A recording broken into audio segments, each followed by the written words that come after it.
Welcome to Moments with Marianne. I'm so delighted we're spending this time here today. We have a very inspiring show coming right up with two very special guests. Our first guest today is Elizabeth Knight, and she's here to share with us her new book, Repair Revolution: How Fixers Are Transforming Our Throwaway Culture. So when Elizabeth was new to the Hudson Valley, she visited a repair cafe and was so impressed by the fix-it skills and warm welcome that the volunteers extended to all the strangers who walked through the door, most of them clutching torn shirts, wobbly chairs, wonky lamps, and she started the first repair cafe in Orange County. Now, many of you probably know Elizabeth. She's very well known as a former tea sommelier for the historic St. Regis Hotel located in New York City.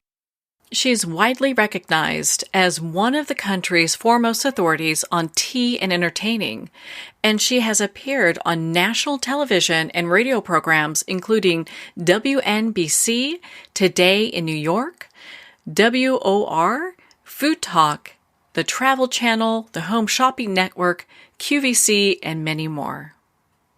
So let's welcome our special guest, Elizabeth Knight. Thank you for inviting me. What an honor it is to have you here, Elizabeth, and to talk about this book. I think everyone needs a copy of this book. Oh my goodness, it is amazing. What did you particularly find amazing about it? Just one thing. Do you know what? You actually broke down, I think, a piece that so many people are just not really aware of, which is the throwaway culture. And I'd love for you to share with our listeners what that is. Well, the throwaway culture is the notion that this isn't working anymore, or I'm tired of it, or it's torn and I don't know how to fix it, or if it's going to cost more to get it fixed than it is to just buy a new one. So let's just put it in the recycling bin if we can. Somebody else will take care of it. It'll go someplace else. And the problem is too much of it simply ends up in a landfill. And we can't keep doing that. It's like going back to the well too many times and eventually it runs dry. We need a better way. And we've found that over the last, as long as we've been encouraged to be recycling only goes so far. Much of what we think is recycled, too much of it actually ends up in a landfill, or just a small portion of it is actually deemed reusable.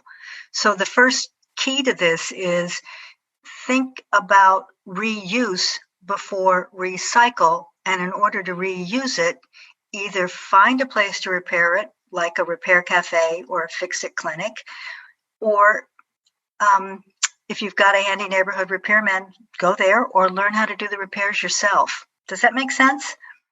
It makes perfect sense. And I'm so glad you talk about that because there's so much waste in the world.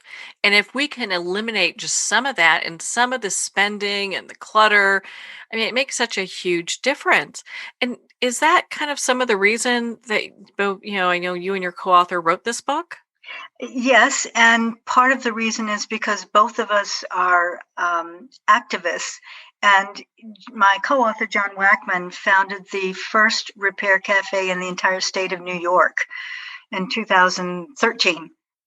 And in 2016, I started one and had contacted John Wackman for some suggestions about how to get more publicity for it and some other how-to tips. And over the years, we've visited each other's repair cafes. We've talked about the movement. We've talked about the things we've learned since we started it. And we got started, actually, because John's repair skill is woodworking, and he will often visit repair cafes in the Hudson Valley and Catskills. There's now about 40 of them. And he takes his toolbox to do wooden repairs. So he was doing one at a city called Beacon, which is in a county about an hour north from me. And a woman who had brought something in to be repaired came up and sat down at his work table and said, they told me you're the man I need to talk to. She said, I've had the most wonderful experience here this afternoon, and I'm a literary agent, and I think there's a book in this. And that's what happened. And John had already started work on the book proposal I think he'd been into it about maybe 6 months. And he contacted me and invited me to be co-author, which was a bit of a surprise because I'd only been running my own repair cafe about 4 years. And he said that he wanted um, the stories that I tell. And I said, well, what exactly do you mean? And he said, well, it's that report that you send out after every one of your repair cafes. After every repair cafe, sit down and write up an email report to send to the 30 people who volunteer for our repair cafe, whether they are the people making the tea and coffee, whether they are the people doing crowd control, or the people fixing the bikes, the lamps, or the sewing. And I did it because I wanted them to know how much I appreciated and respected their gifts of their time and their talent. And it came out of, I used to run special events for a department store chain, and then I was an account manager, and I would write up a similar report. How many people came? Where did they come from? What did they do? What things were fixed? What things weren't? What kinds of things did they bring in? What kinds of things did they say was wrong with it? What was there anything particularly significant that came out of it? Was there something that was really touching or funny or something totally unexpected? So that's what I put into the reports. And John said, this is what I think the book needs also. So I ended up writing more than just that, the community repair experience, but that's how I was drawn into it. I really love how both of you kind of collaborated in many ways and continue to do that with the Repair Cafe. I've got to ask, like, is there anything that you do not repair? Yes, we have found that in many repair cafes have decided not to repair something, a tool like anything that runs on gasoline because it's smelly and it's loud and it's a potential fire hazard. That said, there are a lot of the most typical things to be repaired are small electrics. Think lamp is the most popular item brought in all across the country. Also things like blenders, sewing machines, anything that you'd kind of put, toasters, irons, hair dryers, bicycles, clocks, textiles, like everything from a torn tablecloth to a torn pair of jeans to an ear missing on a favorite teddy bear.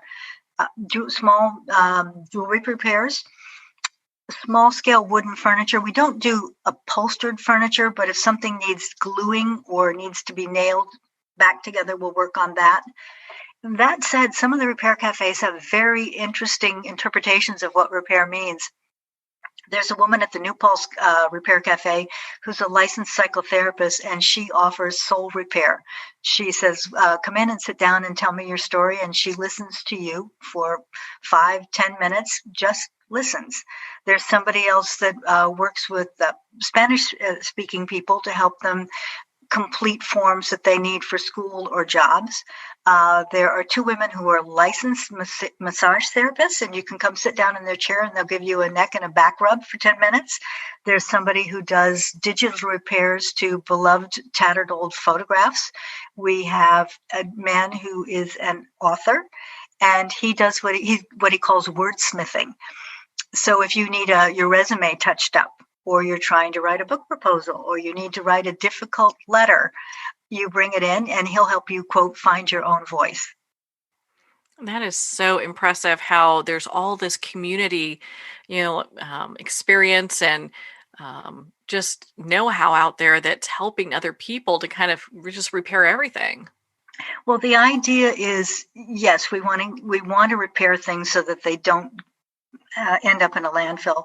And when I was first getting my repair cafe off the ground, John said to me, you think you're going to be keeping things out of the landfill, and you will.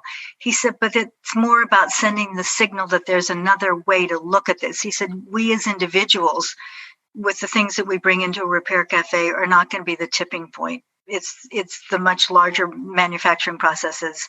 But he said, the thing that you're really going to be doing is connecting and building community. And I thought, I don't know what he means by that. But the very first time that I did it, I saw it happen right in front of my face. Oh my goodness. Can you share that story with us?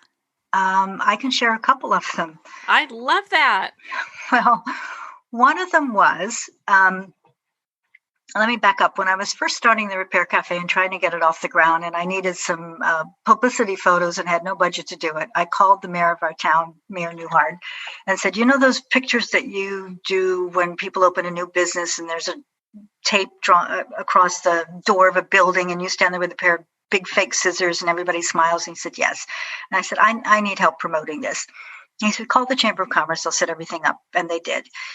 And one of the members of the Chamber of Commerce took me aside after the photo and said, you've got a woman standing here in the photo holding a lamp. That I guess that means you're doing lamp repairs. Yes.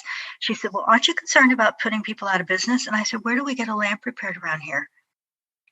And the lamp, as I said, is the most popular item. At our first Repair Cafe, Fix-It Bob, a former Navy Seabee, whose job, among other things, was repairing nuclear reactor sites on remote islands. And as Bob says, you don't go down to the hardware store to get the part. He'd grown up, his dad was an electrician, and he learned how to repair things too. So Bob was repairing a lamp that a 9-year-old girl had brought in. And the lamp was one of a pair that had belonged to her grandmother and sat on the grandma's nightstands. And grandma had died, and the little girl had wanted the lamps, but it didn't work. So Bob said he taught the mother and the little girl how to diagnose what was wrong with it and how to replace a switch. And he said that kind of a literal and figurative connection about fixing things that have meaning is why he does it. And there's also something, do you know that, are you familiar with the term visible mending? No, I'm not. Okay. This is a really cool thing. It used to be the point of making, it was shameful to have, for many people, to have a visible repair on their torn shirt or skirt. It meant that you were too poor to replace it. Well, now the repair is not supposed to be invisible. It's supposed to be an opportunity for creation. You're supposed to see it. It's supposed to be creative. You don't match the threads. You don't match the fabric. You make something different that's a personal statement. And everybody's from even guys who do skateboarding, punk teenage kids are into doing this to repair their either their clothing or even their equipment. And one of our Repair Cafe, what they call them sewist, SEWIST, not a seamstress. And it's a combination of the word sew and artist. And she says for her, the story is not, I bought this item on sale. The story is, I tore it on a hiking trip with my husband on our honeymoon. And I want to remember that. So you embroider it in a way with a color that brings back maybe the cactus blossom that you saw, or it's a heart, but it is meant to make a visual statement. Oh my gosh, I love that. But there's also visible repair to people at a Repair Cafe. And one of the stories at my very second Repair Cafe, we were part of a pop-up Repair Cafe at a holiday fair where artists were selling things that had been made with recycled and repurposed materials. So we had a woman who was doing jewelry repair, and she has her own jewelry shop on Etsy, and she does a lot with vintage pieces like subway tokens. Anyway, we had to be out of there by whatever time it was because we were being replaced by a band for a private party. A woman comes in looking pretty distressed. She looked like she didn't take very good care of herself physically, and she looked like she needed some help, like her clothes looked rather shabby also. And she was holding a silver chain in her hand. And I went up and greeted her, and I said, I'm sorry, we're closing. We've got to be out of here in 15 minutes or more. In fact, we were supposed to be out of there by now. And I said, but there's another Repair Cafe next month. And she said, I can't wait. And I said, okay, there's a jewelry store downtown. She was late because she was lost. She'd been driving around 45 minutes. And she said, I don't have money to go to a jewelry store. I could have done that where I live. And I said, okay, well, we can probably, there's probably something on YouTube. And she said, no, I need it now. And I looked at her and I said, what's really the matter? And she pulled something out of her pocket. It was a little silver cylinder engraved. And she said, this contains my grandson's ashes. And she said, I have worn it every day since his funeral. And she said, I can't be without this. She said, I need this fixed now. So I went flying out to the parking lot and got Suzanne and said, would you please come back and take a look at this? So Suzanne, I told the band they'd have to wait, that this was urgent. And Suzanne sat down and repaired it. And while she was doing the repair, the woman told us the heartbreaking, tragic story of the loss of her grandson. And when Suzanne was able to fix the chain and slip the cylinder with his ashes in it and hook it around the woman's neck, she threw her arms around Suzanne and said, you don't know what you've done today. Mm. So. Wow.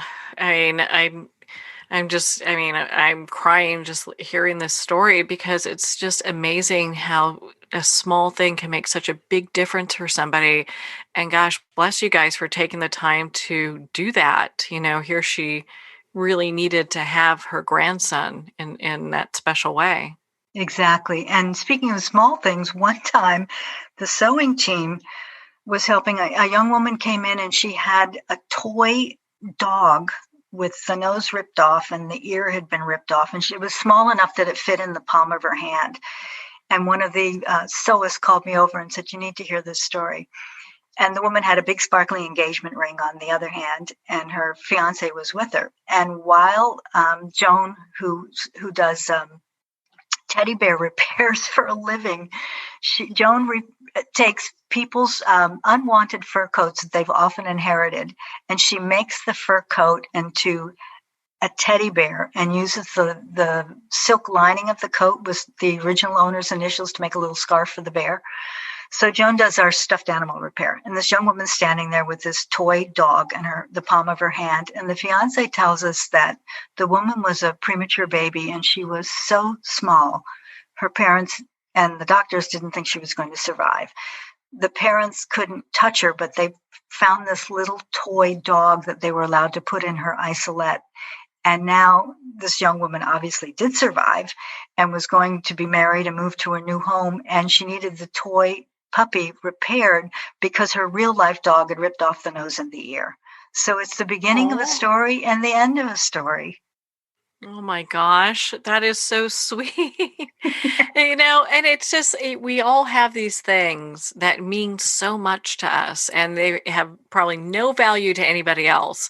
But what a big difference it makes just to give that little bit of kindness, Exactly. And that's what the people who do the repairs and teach others how to do the repairs are called repair coaches. And that's the thing that they say over and over about why they do this, that how it makes them feel so special to have been part of fixing something that was so special for someone else. And it doesn't matter whether you know them or not. It's part of giving back to the world the thing that you've got, whether it's time or talent or both, or passing on the story. I mean, it's now at the point where the repair coaches at the Warwick Cafe will call me over and say, you have to hear this story, Elizabeth. You have to see what's the story behind a 3-foot tall lamp that is a ceramic of a flamenco dancer in an orange frilly skirt. Where did that come from? So everybody becomes part of that. And there was a man who had been a Catholic priest, and he came in and looked at the room and said, there's such a strong beam of love and hope coming out of this place. He said, you can feel it when you open the door. Oh my gosh, that is so amazing. And you could see where that's so true for so many people, and especially now, people are really kind of being more conservative, doing what we can at home, and things are looking a little interesting. Who knows if we're, going to be able to go out or not at all, but to be able to have something that you can look at in a different way, going, gosh, I can probably repair this or go to a repair cafe and get it done. Right. And even though during the pandemic, many of the repair cafes are not in operation because you're in close proximity. You're sitting across the table from someone, you're handing tools back and forth, you're holding things together, your hands touch. We've had to, in an excess of caution, postpone that, but there's some great opportunities. Don Fick, the man who runs repair cafes in North Carolina, has inaugurated Repair Cafe TV, and he sets up Zoom meetings where you hold your broken chair and you show it to the camera, and then a host of coaches drawn from around the world will look at it and say, have you tried this? Get a tool, and this is how you need to chisel off the old glue. Here's what you need to do it. And those sorts of things are getting much more sophisticated than they were even 6 months ago. And one of the things that we were really pleased to be offering in the book is we asked the repair coaches, when I started doing this, John and I discussed that we didn't want the book to be Hudson Valley centric. We needed to cast the biggest net possible. So I and a repair cafe organizer in Massachusetts kept passing back the kinds of questions that we would like to have answered to get a sense of how big is this movement and who does it and why do they do it and what kinds of people volunteer. And so we sent out a questionnaire across the country for any fix-it clinic, repair cafe tool library that I could find. And I ended up getting well over 100 answers. And we asked these skilled fixers to give us a curated list of the places that they go online to figure out where to get repair cafe types of information. And they said that YouTube was their go-to. One of them described it, it's like having your dad walk you through it. And then they gave us their favorite YouTube videos. So even though you're at home, perhaps for the first time thinking, I ought to be able to put a patch on that, but I don't know where to begin, there is a whole list of curated sources in the book to walk you through it. Yeah, what a great list that is. I was so impressed with them. Like, gosh, I could be anywhere and something happens and I can get help. Yes. From people who know how to do it and had a reason for doing it. So many of them, one of the things I'm often asked is, well, what kind of a person would volunteer to do something like this? And the thing that's in common, whether they were male or female, is they were curious. One woman who brought her kid into her kids take it apart table, that's an adult supervised place to exactly that, said she'd come down from the bedroom stairs one morning and her 4-year-old had taken apart the vacuum cleaner. Didn't know how to put it back together, but he'd taken it apart. Most of many of the coaches were just like that as kids. One woman who now organizes a repair cafe said she used to sit under the dining room table with a screwdriver and work on the leg of the table while people were talking above her. Oh my gosh, that's funny. And it's also people from all walks of life, whether they are currently employed or retired. We've got everything from bakers and beekeepers to Airbnb hosts to lawyers to nurses, to musicians, to advertising executives, to lots of school teachers, lots of retired engineers. They both like to teach, librarians. It's such a wide range. It's really anybody who has the will and the time to pass on something that they know. And if you're not skilled at using hand tools or a sewing machine, you can volunteer in a lot of other ways. We need people to help with publicity. We need people to help with making coffee and tea. You know what? You can never underestimate the power of coffee and tea, let me tell you. Well, it's a great motivator. It is. And Martina Postma, the woman, she was the Dutch journalist who wrote about sustainability, called it a repair cafe deliberately. She wanted it to be a communal gathering place where people felt safe to gather, and it would encourage conversation, and they could sit there and chat with each other while they were waiting to get something fixed. And that's one of the most popular aspects of the repair cafe is this opportunity. But okay, you're third in line to have the lamp repaired, and you're fifth in line to have your sweater looked at. Why don't you go have a cup of tea? And I used to be in the tea business, and the description of tea for centuries has been it's a social lubricant. It's a warming liquid that you pour for your guests to make them feel acknowledged. Yeah, it's a place to really kind of come together and gosh, I mean, these repair cafes, they just sound so amazing. Been looking to see where's one in my neighborhood. Now, let's say if someone doesn't find one in their neighborhood, how do they start one? Okay. First of all, to see if you where to find it, I would say Google Repair Cafe Netherlands, and it'll come up with a map of all of those that have registered with the US. But if you want to learn how to start one, there's an entire chapter in the book. That's one of the ones I wrote about look for any kind of a repair event in your area. Look online, look for a blog, look for a Fix-It Clinic Repair Cafe. If there isn't one, you want to start looking for a place to hold it. Libraries, churches, school gyms are among the most popular. You want to look for friendly, active people who tend to volunteer already for something else in the community. There seems to be a connection with people who volunteer to fix things are also people who fix things in their community, whether they're working for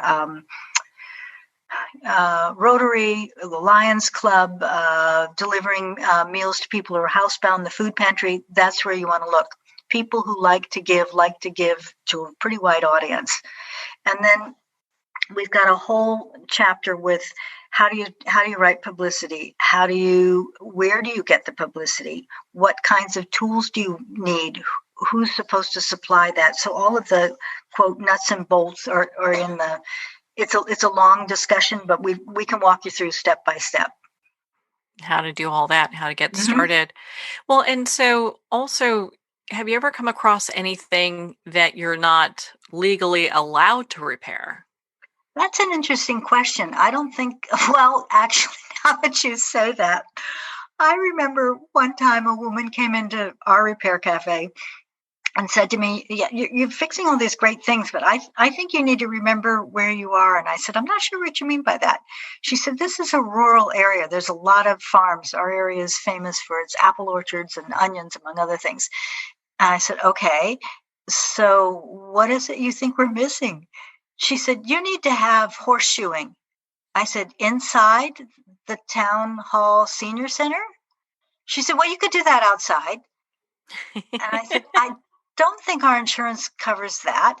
And she said, okay, how about dog fur cutting? And I said, I think we might have a problem with that with live animals inside and small children and things that are plugged in too. But I've never heard of anything else that was a problem. One of the other repair cafes that John runs in New Paltz has a guy who actually does spot welding, and he does it for a living, but he operates it out of his truck on the street, not inside the building. Wow, that guy is just an angel to so many, let me tell you. Yeah. That, yeah, I can understand why you're not doing horseshoeing in a building. Yeah, that makes perfect sense. Oh my goodness. Well, do you know, gosh, there's so much great information in your book. What do you want readers to take away from this book? We want readers to take away number one, before you decide to throw it out or recycle it, see if it can be repaired and either look for sources to learn how to do it online, or when repair cafes are up and at 'em, bring it in, or read our book because we have a chapter called Adventures in Repair with how to do the most basic things like sew on a patch, fix a bicycle, repair a wooden chair, that kind of thing. So, what we really want to impress upon people is it doesn't have to be thrown out. It shouldn't be thrown out. We hope that when we can gather again, you will be inspired to bring something to a repair cafe or start one, but also the sense of you can learn to do this. As we say, repair to learn and learn to repair, and we'll help you do it. Oh my goodness, Elizabeth, you're such an angel to so many people. And I'm so glad that we've got this book now, Repair Revolution. I found it was such a great resource. Where can our listeners connect with you and learn more, not just about Repair Revolution, but everything that you're doing? Um, our website, we have a brand new website, repaircafeusa.org is a great site. there will be information about other repair cafes across the country, what they're doing, what connections you can make, and also check Repair Cafe TV. Well, Elizabeth, thank you so much for taking the time to be on the show with us here today.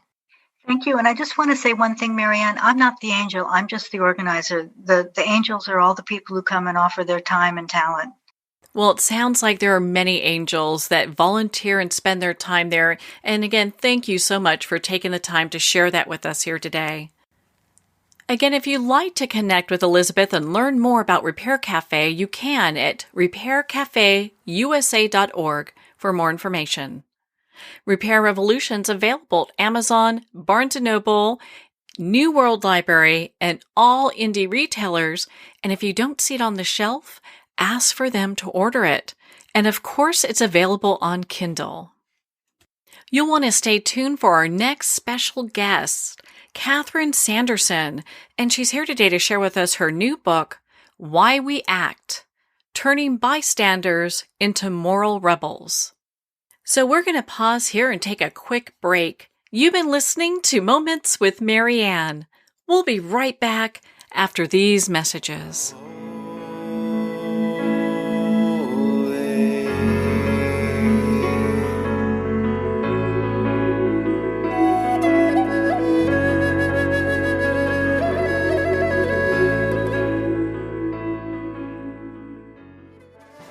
Internationally recognized and award-winning author Judy Goodman works and teaches outside the box of limited thinking. Working with people from every walk of life, her goal is to empower you to be the best you can be, no matter what the challenge is. Born with the gift of seeing beyond our normal vision, she has an extraordinary gift of working with every challenge. Teaching beyond conventional wisdom, her work is described as life-changing. Visit judygoodman.com. That's judygoodman.com.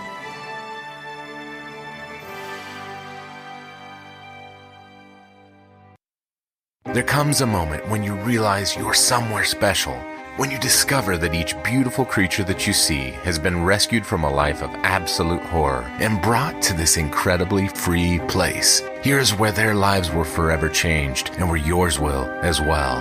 Discover over 500 tigers, bears, and lions at the brand new visitor center at the Wild Animal Sanctuary just outside Denver. For more information, visit wildanimalsanctuary.org. Discover true freedom at the Wild Animal Sanctuary. Have you ever had the sense that your thoughts might actually be doing something? Ancient secrets of manifesting have been masterfully revealed in the award-winning book Manifesting 1-2-3 by Ken Elliott. For the first time, the author's experiences and stories in this book describe exactly how your thoughts can create anything. You've been doing this all your life, but it's never been fully explained for you until now. Visit manifesting123.com for more information today. Manifesting123.com.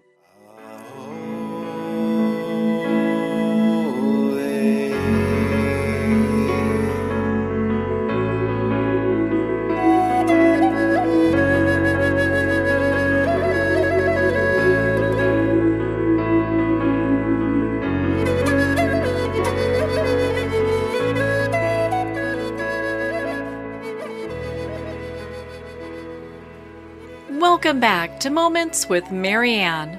We're here today with our next special guest, Catherine Sanderson, and she's here to share with us her new book, Why We Act, Turning Bystanders into Moral Rebels. So many of you know Catherine. She's been on the show before. She's a professor of psychology at Amherst College. She received a bachelor's degree in psychology with a specialization in health and development from Stanford University, and received both master's and doctoral degrees in psychology from Princeton University. Professor Sanderson's research examines how personality and social variables influence health-related behaviors, such as safer sex and disordered eating, the development of persuasive messages, and interventions to prevent unhealthy behaviors. So let's welcome to the show Professor Catherine Sanderson. Thank you so much for this opportunity to talk. Oh my goodness, Catherine. As soon as I heard you had this book available, I could not wait to have this discussion with you. I am so excited about this book. I've got to ask, what inspired you to write this? Well, It's actually a very sad story, and it happened just about 3 years ago now. My oldest child started college. We settled him into his dorm room. We drove home. And about 2 weeks later, I received a call one night, and my son said, "Someone died in my dorm last night." And Oh, then he wow. told me the story. And the story is one that, is frankly pretty familiar to all of us, which is that a student had been drinking in a dorm room on a Saturday night. He fell and hit his head. And a bunch of his friends wanted him to be okay. They watched over him, they made sure he was still breathing. But what they didn't do for nearly 19 hours was call 911. And by the time they finally called, it was too late. And when my son told me that story, I was just struck as a mom, as a professor, of all the ways that could have gone differently. And that honestly was the prompt to write this book, understanding the psychology of why they didn't step up and make a call sooner. I'm so glad that you wrote this book because we have heard time and time again of young people either drinking too much and being, they pass out in the snow. Things happen. And it's like, gosh, why aren't people speaking up when they should? Well, and what sort of is ironic, of course, is that we hear about it with college students, fraternity and hazing and things, but it's actually a very human condition. I'll share another story which feels particularly timely these days. And this is about a friend of mine who has a daughter. The daughter was adopted from China.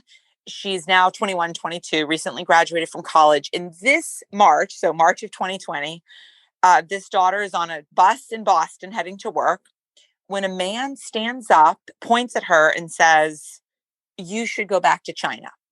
You and your people are bringing us the coronavirus. You are killing Americans." So it's a crowded bus.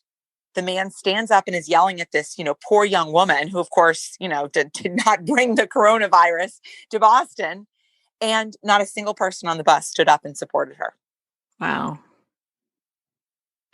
That's just heartbreaking to hear that because I don't know about you, but if I see something like that, I'm standing up going, do you know what? You just leave her alone, or you would say something. Or even just go over and support her, right? Sit beside her. But the reality is, most people do not. Now, there are some people, as you've just noted, there are some people who do, but many people can think of times in which they've been in a meeting or on public transportation or in a grocery store or whatever, and they saw or heard something problematic and they failed to step up. And often it's something that has haunted them, that they think back in their mind about, oh, should I have said something? Should I have done something? And for a variety of complex psychological reasons, they just fail to do anything. So, when you were doing your research, what did you discover kind of holds people back from really kind of doing the right thing? Such an important question. And one of the reasons I love talking about this topic is, frankly, understanding what holds people back is the first step in helping people step up. So, to answer your question, there basically are three things. One, people don't exactly understand what they're seeing or hearing, that situations are ambiguous. So those college students, they thought their friend was just drunk and was going to sleep it off. They didn't recognize it was a medical emergency. Many times people hear or see something problematic and they are puzzled trying to make sense of what they are observing. Is that a harmless joke, or is that actually kind of racist or sexist or homophobic? Maybe they see something and they can't figure out, is that sexual misconduct or is that somebody just being flirtatious? So in some cases, situations are ambiguous, so we don't speak up. In other cases, we recognize there's something that's a problem, but when we're in a group setting, we often hold back. There's a phenomenon that psychologists call social loafing. And this is the tendency for people to reduce effort in a group setting. It's frankly why restaurants impose a mandatory tip on parties of 5 or 6 or more, because people tend to reduce their generosity in group settings. So another factor is in a group, people slack off. But the third factor, and the one that I think is most prevalent, is fear of the consequences, that people worry. If I step up and say something, will I lose my job? Will people not like me? Will I offend my friends or colleagues or teammates? So fear of consequences also keeps people silent. And especially with the time we're in now, I think maybe some people might be afraid of getting hurt. It's just kind of interesting. Well, absolutely. And there are, of course, some really noteworthy examples of people who stepped up, did the right thing, and in fact, in some cases were injured, in some cases were harmed seriously, in some cases even killed. So in certain kinds of settings, people absolutely do fear their personal safety with good reason. So it seems like there's this kind of herd mentality that happens when there's a group of people and one person's saying inappropriate things or picking on somebody else. What are some of the first steps someone can take to kind of separate themselves from this herd? What an important question. So I think one thing that's really important to understand is that in many cases, lots of other people in the setting might also be thinking the same thing that you are thinking yourself, but you feel like you're the only person. I love to give an example that I think many people can relate to, and that is the phenomenon of being in a college classroom in which the professor says, "Do you have any questions?"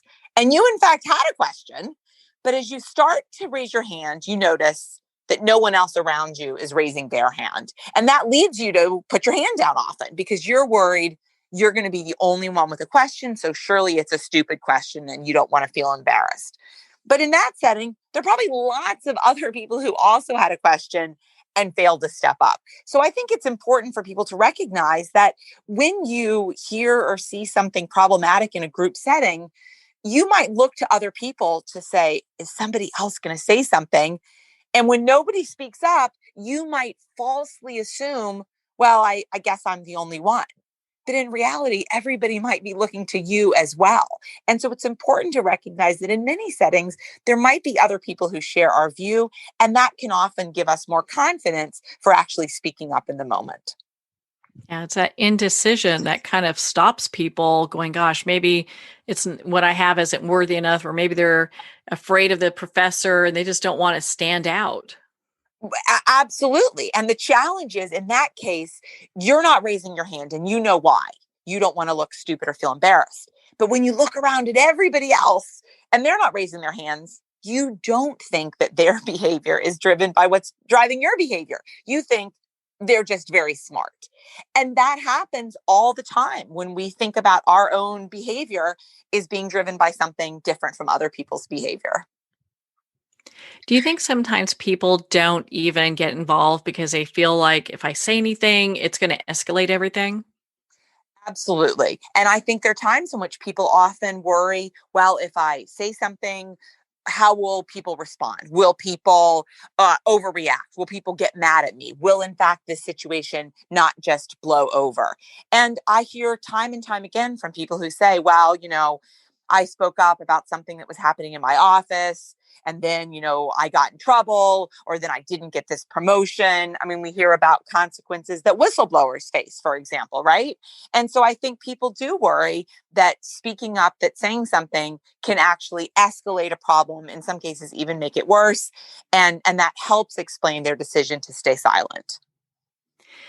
I mean, you've got so much great research in this book, and it really outlines just the psychology behind all of this.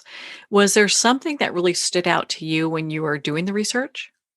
So, one of the most interesting findings to me is that the psychology that underlies inaction is seen time and time again throughout history. So I'm a psychologist, and of course, the book is based in research in psychology.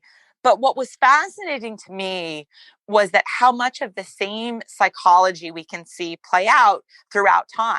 So in the book, I write about and read a lot about Nazi Germany and how did people stay silent when we were seeing, of course, the horrible atrocities that occurred. And much of what happened in Nazi Germany is very, very familiar in terms of what research tells us about psychology. I would say that was the thing that struck me again and again was how consistency in action in a fraternity house is similar psychologically to an action that happened in Nazi Germany, is similar to an action that occurs in cases of corporate fraud and so on. As I was working on this book, there were many high profile examples of things that came out in the so-called Me Too movement. So people who knew clearly about what Harvey Weinstein was doing for years and failed to speak up, for example. And again, same concerns. Well, he's this powerful film producer and director, and he's making or breaking careers, so I can't really call out his bad behavior. So the psychology underlying an action is the same psychology if it's somebody working for Harvey Weinstein or somebody in a fraternity house, somebody who's staying silent during Nazi Germany. The psychology underlying that inaction is all the same. That's just remarkable. But the way you broke it down, it makes sense though. When you look at that, it's like, wow, okay, this all has a similar thread in it.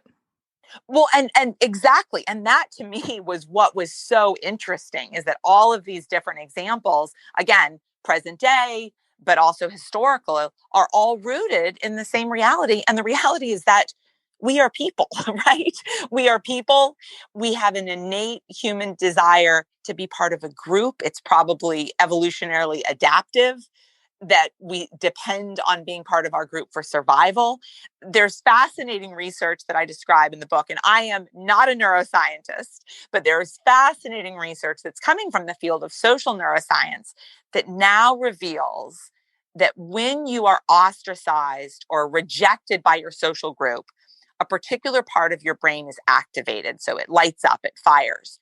And that part of the brain is the exact same part of the brain that is activated when you experience physical pain, when you have a paper cut, when you stub your toe, when you sprain your ankle. So that's a fascinating finding, because what it tells us is that social pain feels like physical pain, and we are highly motivated to avoid that kind of pain. And that explains why we really, as human beings, try to fit in with our group. Yeah, it's really remarkable how you have this all broken down. And I was surprised to read, like, if we feel connected to a person in need of help, how that affects us as well. That's such an important finding. So this idea that when we feel empathy for somebody, when we feel connected to a person, and that could be a person, of course, in our family or friendship group, but it could actually be a complete stranger, that when we feel empathy and connection for someone, we're actually more likely to be able to step up and take action, even if it potentially imposes costs on ourselves, as long as we feel that connection. And that's honestly part of the book that gives me real hope, because it suggests a way that we can overcome people's perhaps natural tendency to stay silent by helping them develop connections and feel empathy for people around them. Yeah, what a big piece that is, because if we can have some empathy, then we're more connected to other people and really invested in what's going on. And research has shown that in particular settings, when you can do things to foster empathy, you actually do get people stepping up, speaking out, and reducing bad behavior. Many of the most effective programs that are being used in school settings, in elementary schools and junior highs and high schools, are actually built on this idea of helping kids feel empathy for one another, helping kids feel empathy for kids who might be bullied, helping teachers and kids develop strong relationships so that kids feel they have support within the adults in their community. And those kinds of programs are, in fact, very effective at reducing not only bullying behavior, but also offensive language, homophobic slurs, racism, and so on. Well, that's so important, and that's something that we really want people to understand, is having that connection. I mean, we're all feeling connected. Those kind of things can kind of dissipate, I would think, in some way. Yes, absolutely. And what really gives me hope about that is that this is something that we can work on, right? That this is something that there is a human need to fit in and be a part of our group, but there's also an equally strong human need to feel empathy and connected for people. And when we can foster that sense, and we, of course, are talking at a time of, great divide across the country in lots of different respects, that programs that try to create empathy and connection and perspective taking can actually lead people to be able to step up and risk experiencing consequences, risk experiencing rejection, as long as they can feel connected to somebody else. And that can make such a difference. I know in your book, you also share some stories of your personal journey where you connected with people and just how you felt through it. Yes. So I think it's, as a mom, I have three kids. As a mom, I was very, very mindful in writing this book that I really wanted to give other parents and, frankly, people of all ages tools and strategies that they can use. And so I talk, very clearly in my book about times that I know I have failed to step up and do the right thing, and also times in which I've tried to put myself out there and do the right thing if I felt connected to and invested in someone. I think it's also important to recognize that parents model speaking up for their children. So if you do interviews with people who stepped up and put themselves at great risk, whites who in the 1960s went down to southern parts of the United States and supported voter registration efforts during the civil rights movement, Germans who risked their lives hiding Jews during the Holocaust. If you ask these people, well, what led you to put yourself at risk? Why did you do that? Overwhelmingly, they say the same thing. They say, my mom was always talking about helping other people. My dad was always putting himself out there, making sure to help those who needed a, handout. And that kind of modeling for parents to do for children is fundamentally important. That's how we learn to be what I call a moral rebel.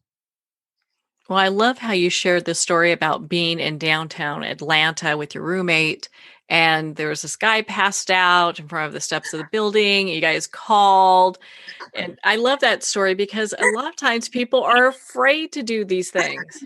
Well, right, and that's such a good example. So I was in college. The guy was passed out on the stoop. My roommate and I were highly concerned. We called 911. Doing the right thing. And the police came and ridiculed us because the man was apparently a known drunk in the neighborhood. And, they made us feel, frankly, pretty stupid that we had done the right thing. And yet we were not exactly the heroes in this story. We looked sort of idiotic.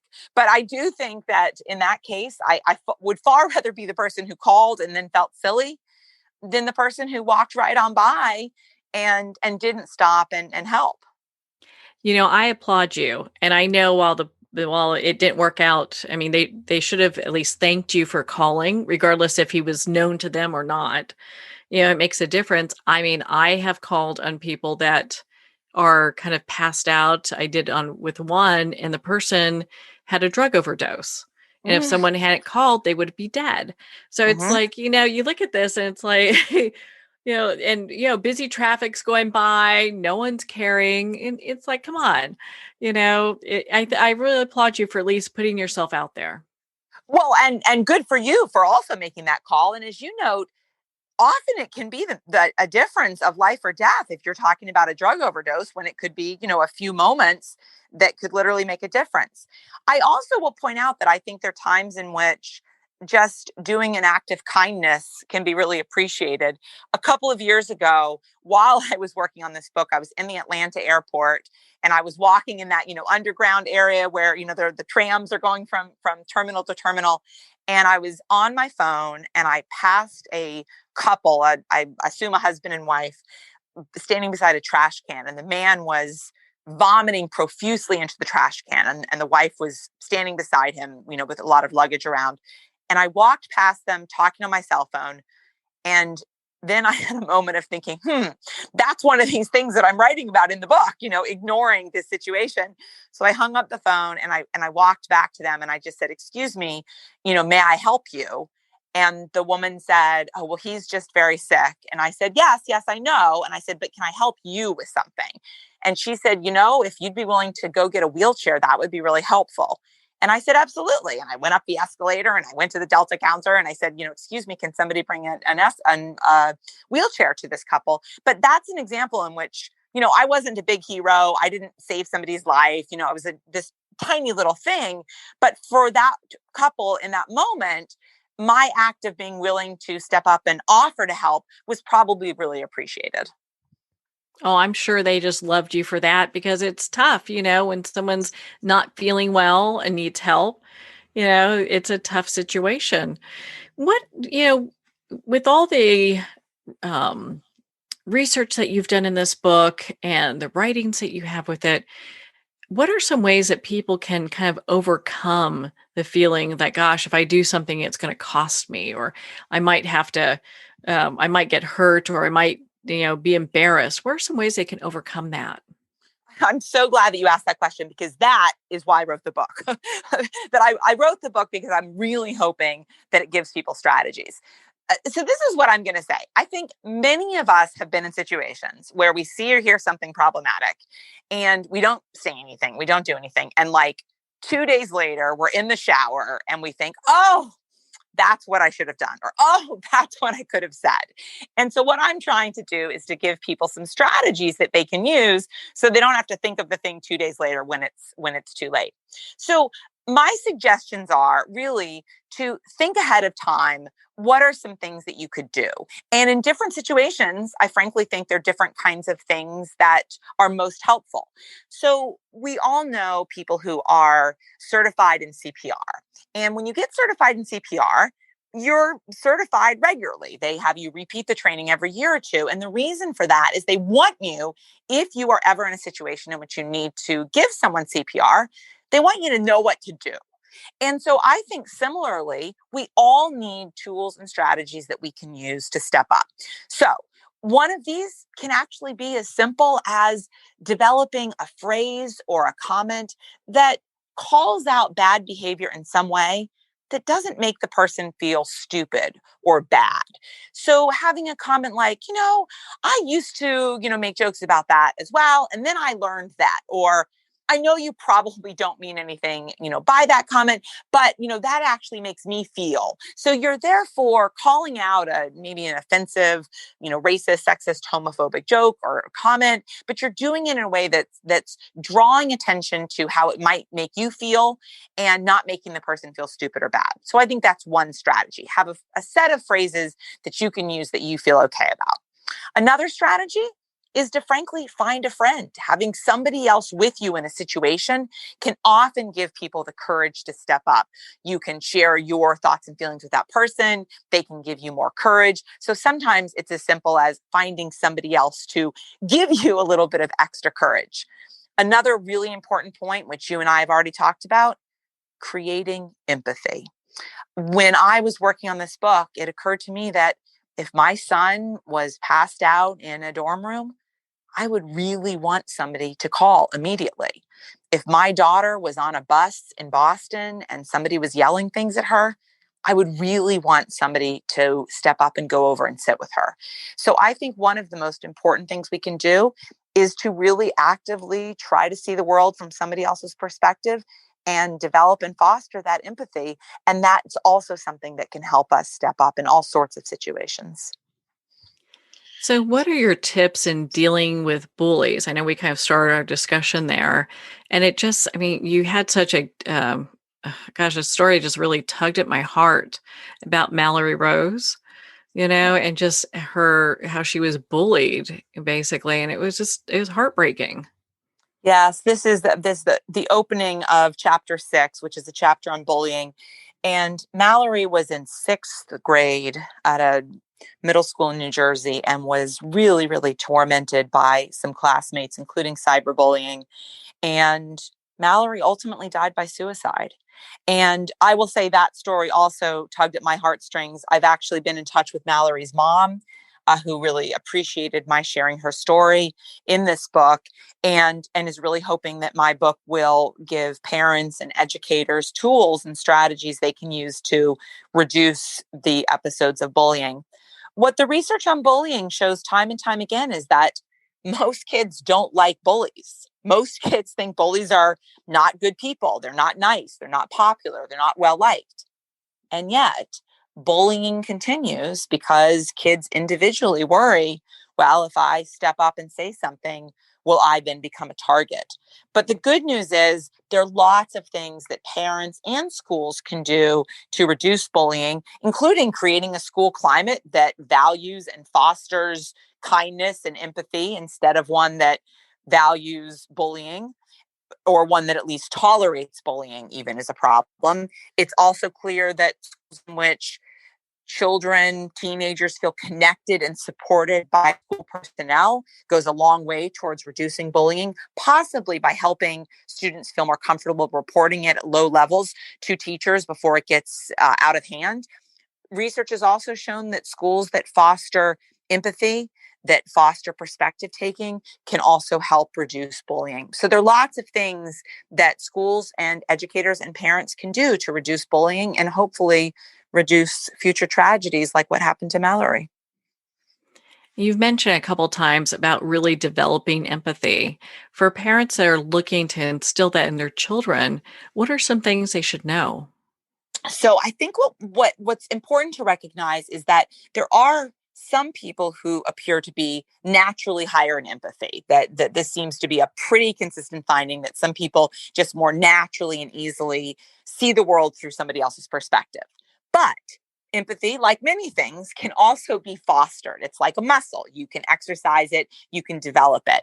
And a really important strategy is to basically have children try to think about the world through somebody else's perspective. And that can be as simple as saying, during holiday times, some children don't have as many resources as other children. So we are going to donate food or toys or winter coats to children in need in our community. It can be making a decision as a family to try to do acts of kindness around you to help people who are less comfortable or less well off than you are.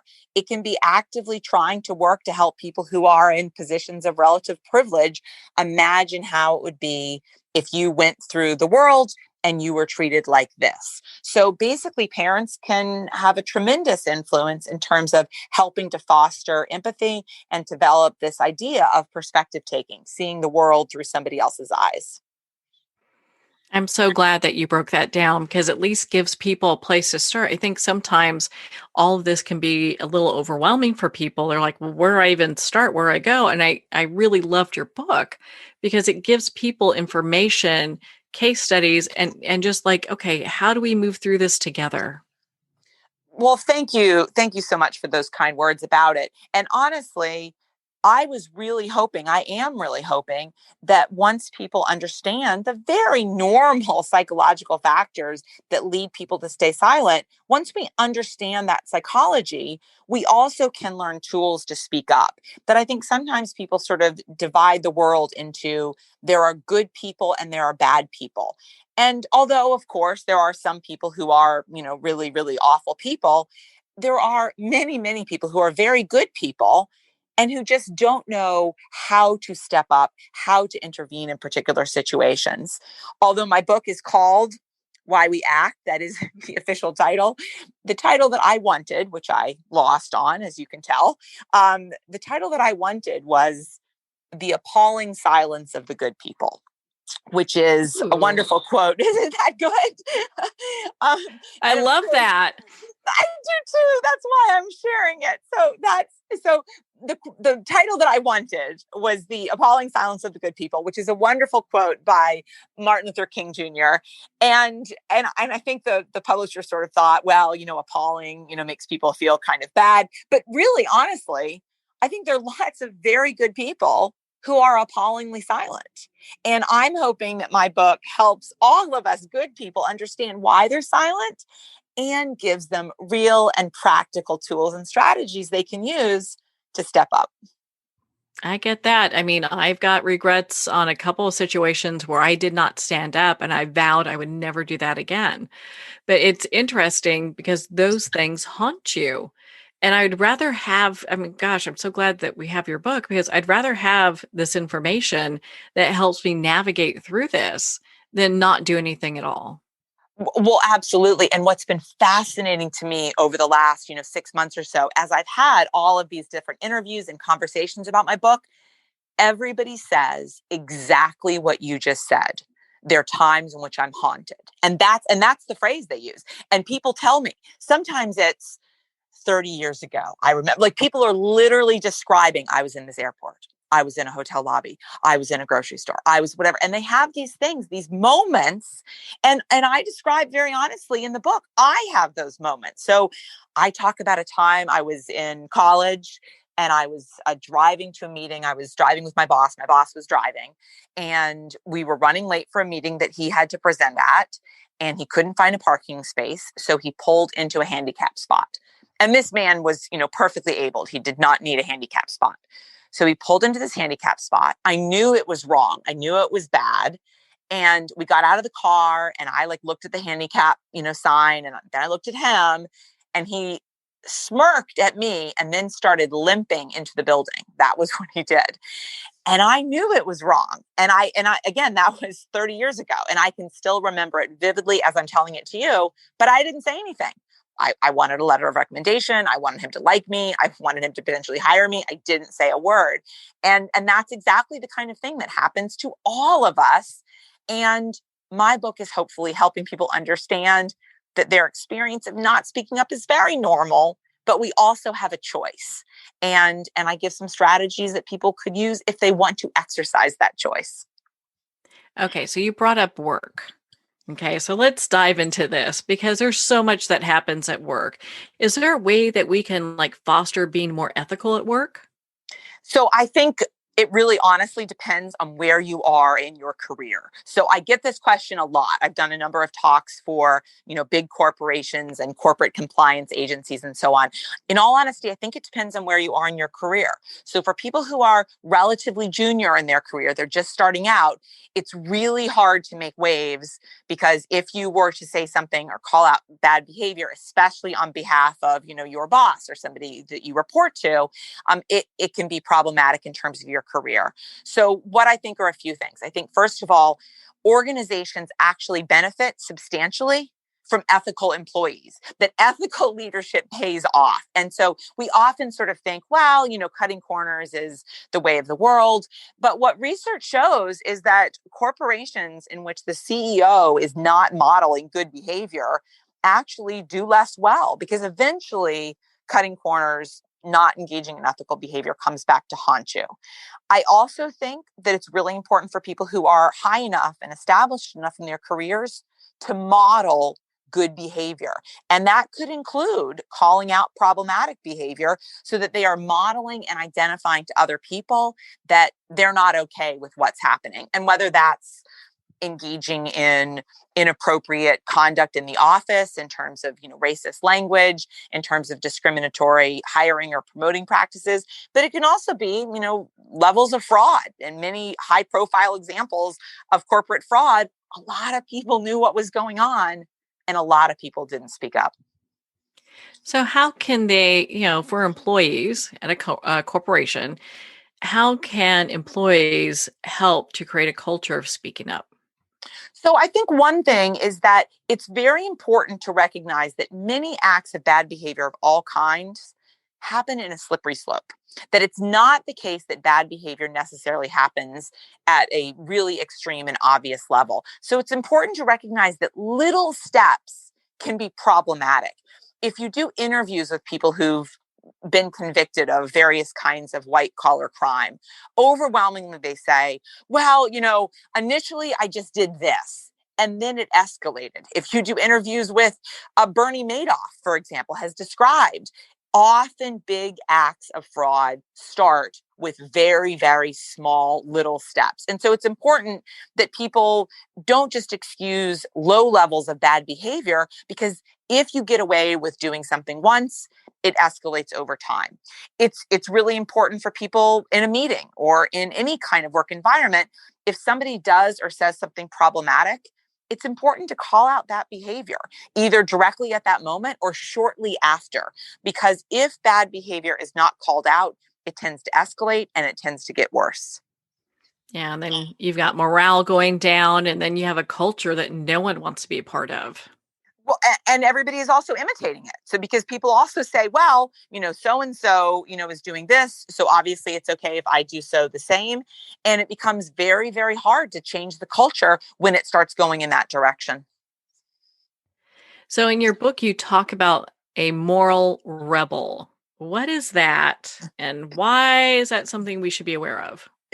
So, a moral rebel is the term that psychologists use to basically describe people who don't tend to stay silent, that moral rebels feel pretty comfortable speaking up and calling out bad behavior of all kinds.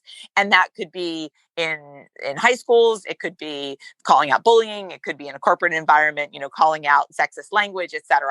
So moral rebels are basically people who don't fall prey to what most of us fall prey to, which is this pressure to stay silent and not call out bad behavior, that moral rebels actually do speak up.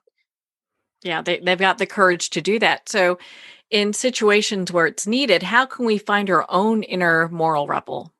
So that's really ultimately the goal. So what do we know about moral rebels? Well, first, as you and I have discussed, they're high in empathy. So part of being a moral rebel probably means that you really feel someone else's pain as your own, and that probably makes it easier to step up. So some of the things that we've talked about before in terms of developing greater empathy, that can help.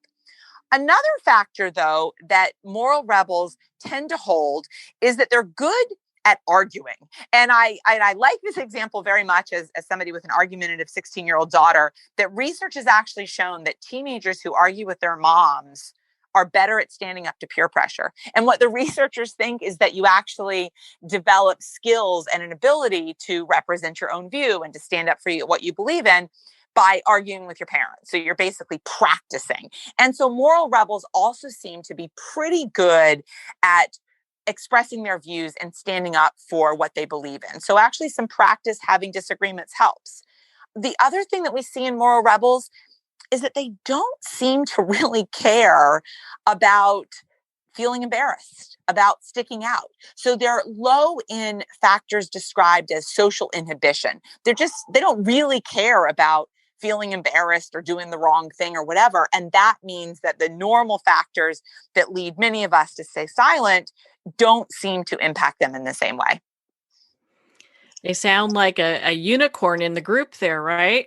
Well, yeah, I mean, that's a good analogy that again, they're not that many moral rebels. They're not that many moral rebels, although we can also see people time and time again throughout history and present day who are the whistleblowers, who have called out bad behavior and sometimes experienced really big consequences for doing so. But you are right. It is not normal. And I like the analogy of a unicorn. Well, I think unicorn's a great way to describe it because of just how it feels. My goodness, and your book really had me thinking. I have to tell you this. I read it and I'm like, there's a lot here for me to consider.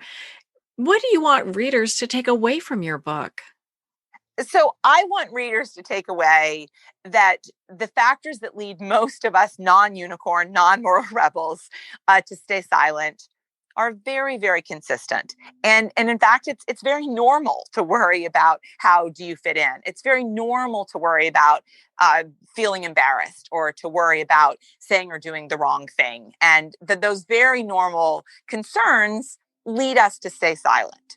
But we all have the potential to step up and do the right thing in all kinds of situations, even if it's not our natural inclination.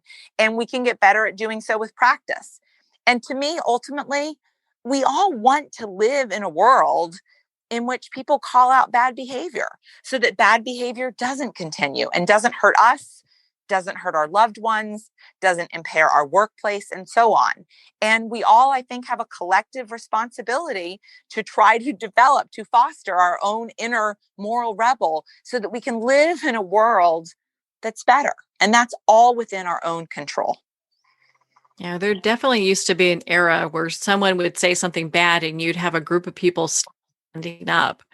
I need to develop that again. It feels like it was something that happened so long ago, but I don't think that it was. No, and I love your example of wouldn't it be wonderful to be in such a world, right? Wouldn't it be wonderful to be in such a world in which that was what was normal? I'd love that. I think that's something we all want because no one wants to deal with bullies, but unless we do deal with them, they continue to be bullies. Well, exactly. And I think the reality is that we can imagine a world changing. And that's the key. Is the first step is imagining the world can change. And I'll give an example which will clearly date me in terms of my age to your listeners. And maybe you can share if you identify as well. But I am old enough that I remember when you would buy a seat on an airplane, you would choose smoking or non-smoking. Yes. You know what I'm talking about? That invisible barrier, right? That's right. That invisible barrier. Now, I'll tell you, when I say that to my college students, they're like, what are you talking about? But there's an example in which that now seems laughable, right? It seems laughable that you would buy a seat on an airplane, that people would smoke at an airplane, that was an option. And that's an example about how much our culture has changed, right? That it seems laughable when you and I describe something that we both experienced, being on a plane with smokers. And that's an example about how our culture can change. So now imagine, what if our culture changed and people called out bad behavior so it didn't continue? Wouldn't that be lovely? I would love that. I would love that, and while some things have changed, like, no more smokers on planes, we don't have to worry about the stinky ashtray in the armrest, having people who actually stand up to bullies, we need that, Well, we do. And when I've given talks on this subject, many times someone will come up and they will say, this book and your talk should be mandatory for all high school students. Because imagine if we did this sort of education and training in high school, then students would arrive at college and maybe we wouldn't hear about things like sexual assault and hazing and fraternity deaths and so on. And maybe then people wouldn't go into the workplace and engage in sexual misconduct or bullying or corporate fraud. That if we could actually change the culture, so what is normal and what is accepted is people speaking up and calling out bad behavior, then that behavior would not continue. What we see time and time again is that many people find the same kinds of things problematic. And yet, if no one speaks up and no one says anything, then that behavior continues in all kinds of settings. Yeah, without a doubt. I mean, you look at the colleges and talk about sexual assault, it's basically like we're training people, mostly young boys, how to be inappropriate and get away with it. So when we do that, they go into the workplace with that learned behavior. And what's so fascinating about that psychologically is that happens even when individually many of these boys and young men probably find the behavior problematic. I remember talking about this book with a really good student, one of my thesis students on the basketball team, super smart kid. And he's sitting in my office and we're talking about this book. And he said, every day in the locker room, someone says something offensive. And sometimes I speak up and sometimes I don't. And what struck me when he said that is that it's distinctly possible that when an offensive thing is said, everybody else in the locker room is also saying, that's problematic, that's offensive. And yet, none of them are speaking up. That's so true. That is so true. Oh my goodness, Catherine. I mean, we could talk for hours. I loved your book, Why We Act. I think turning bystanders into moral rebels is something everyone should be learning how to do, Well, thank you for this opportunity to talk. As you can tell, I'm super passionate about this topic. And again, I had the modest goal of writing this book to change the world. So thank you for giving me this opportunity to talk about this topic of inaction and how to develop our own moral rebel, or as you would say, our unicorn. So where can our listeners connect with you and learn more about not just this book, but your other work and be part of your community? Super. Thanks for asking. So I have a website, which is sandersonspeaking.com. And I'm on Instagram posting regularly, also at Sanderson Speaking. So would love to connect. Well, Catherine, thank you so much for taking the time to be on the show with us here today. Thank you for this invitation to talk, and stay safe. Well, thank you, Catherine. It has been such an honor to spend this time with you and to talk about your new book, Why We Act, Turning Bystanders into Moral Rebels. Why We Act is available at Amazon, Barnes & Noble, and all indie retailers. And if you don't see it on the shelf, ask for them to order it. And of course, it's available on Kindle. Again, if you'd like to connect with Catherine, you can at sandersonspeaking.com for more information. Well, we're at the end of our time today. I would like to thank everyone for tuning in. You're listening to Moments with Mary Ann. And remember, make every moment count.